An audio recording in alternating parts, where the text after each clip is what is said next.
Welcome to remix king channel. Hyderabad లో జరిగిన ఈ సంఘటన కలకలం రేపింది. 7 నెలల పాప ప్రెగ్నెంట్ అయ్యిందంటే వినడానికి వింతగా ఉన్న ఈ సంఘటన వివరాలు ఇలా ఉన్నాయి. 7 నెలల పసికందు గుక్క తిప్పుకోకుండా ఏడుస్తుంటే తల్లిదండ్రులు ఆసుపత్రికి పరుగులు పెట్టారు. ఆ పసికందును పరీక్షించిన వైద్యులు పాప కడుపులో మరో శిశువు ఉందని తేల్చారు.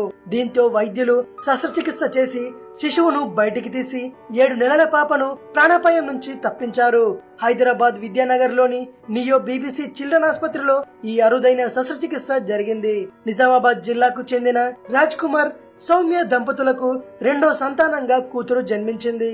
ఈ చిన్నారికి మెర్సీ అని నామకరణం చేశారు. వీరిద్దరూ ఉద్యోగస్తులు కావడంతో మెర్సీ నానమ్మ సంరక్షణలో ఉంటోంది.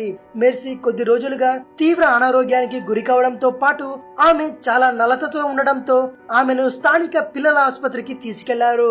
పాపను పరీక్షించిన వైద్యులు కడుపులో గడ్డ ఉందని వెల్లడించారు. ఇక చేసేదేమీ లేక రాజ్ కుమార్ దంపతులు మెర్సీని బీబీసీ చిల్డ్రన్ హాస్పిటల్ కు తీసుకువచ్చారు. ఆసుపత్రిలో స్కానింగ్ తీయగా మెర్సీ కడుపులో మరో శిశువు ఉందని తేలింది.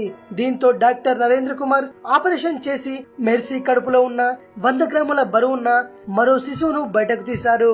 ఈ శిశువుకు తల, కాళ్ళు, చేతులు, నడుము, పిరుదులు ఉన్నాయని, అయితే పూర్తి స్థాయిలో తయారు కాలేదని వైద్యులు తెలిపారు.